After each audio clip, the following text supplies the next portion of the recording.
Hi everyone, I'm Melissa with Midnight Hour Oil.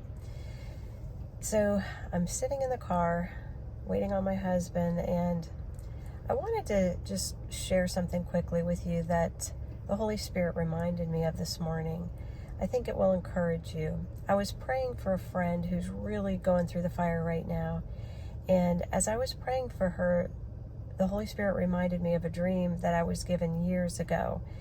And it's an illustration of how the Lord himself will place us in difficult places, and he is teaching us things as we are in those tough places and waiting for us to look to him for what we need while we're in those tough places. So I'll share the dream, and remember that dreams are symbolic as I share it, and then I'll explain what the dream means after I share it. So in this dream, I saw Elvis Presley, and he was carrying a little baby deer. I thought it was a baby bunny. It was that small at first, but then as I looked closer, it was a little tiny deer, and he had it in the palm of his hands. He was cupping it in his hands, and he was carrying it through the ocean. And the ocean would have swallowed up that deer, but it only came up to about the waist of Elvis Presley. And so as he carried this deer through the very deep waters, he got closer and closer to the shore.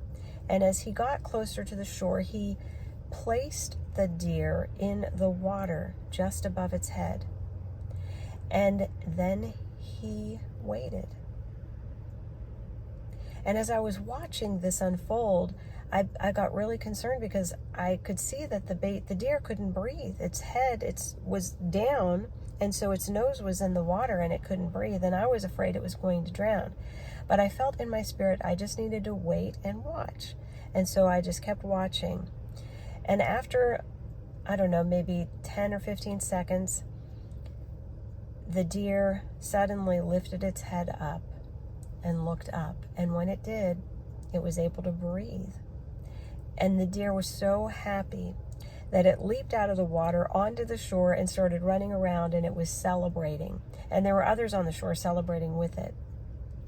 Okay, so in this dream, Elvis Presley is symbolic of the King, King Jesus. And he's showing us how he carries his dear ones. The deer is symbolic of us, his dear ones. And he carries us through the deep waters of life that would swallow us up, that we couldn't possibly survive. And then he places us in the water just above our heads. And all we have to do in order to breathe is look up. And as long as that takes us to learn to look up, we will feel like we're drowning. We will feel like we are suffocating. And then when we realize that we need to look up, and we look up, suddenly we'll be able to breathe. And we will be filled with so much joy and so much excitement and so much hope that it will be like landing on the shores of heaven. And so I want to encourage you, church. I want you to remember that there are times in life when we will go through dark places, that we will go through tough times. John Paul Jackson used to refer to this as the dark night of the soul. When we are in the dark night of the soul, we are there for a reason. The Lord is looking to disorient us, to reorient us. He's looking to help us resolve maybe agendas, dreams, unmet expectations. There's so many reasons why we go into this time of struggle that John Paul referred to as the dark night of the soul. But while we're going through it, it can feel overwhelming at times. And at times we might feel like we're abandoned, but we're not. And just like in the dream, the Lord is right there with us. He knows what we're going through. He knows the struggle that we're experiencing.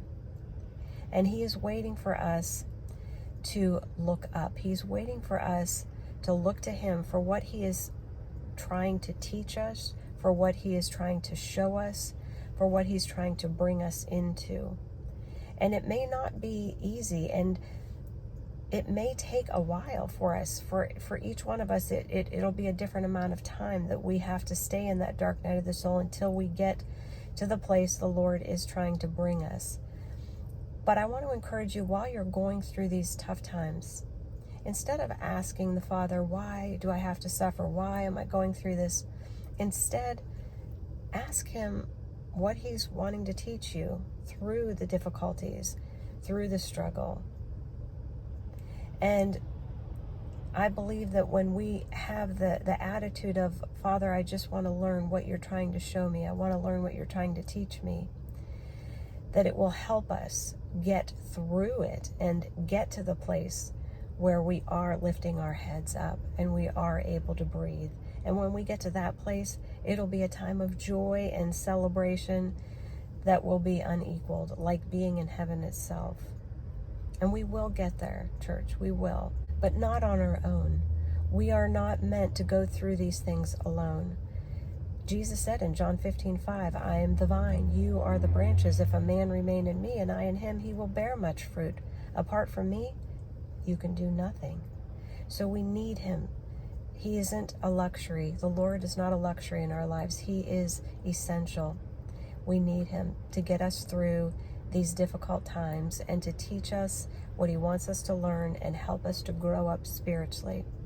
And if we will cooperate with the Holy Spirit, I believe we will get through these things quicker. That's one of the things John Paul said, that the quicker we learn and cooperate, the quicker we get through the dark night of the soul.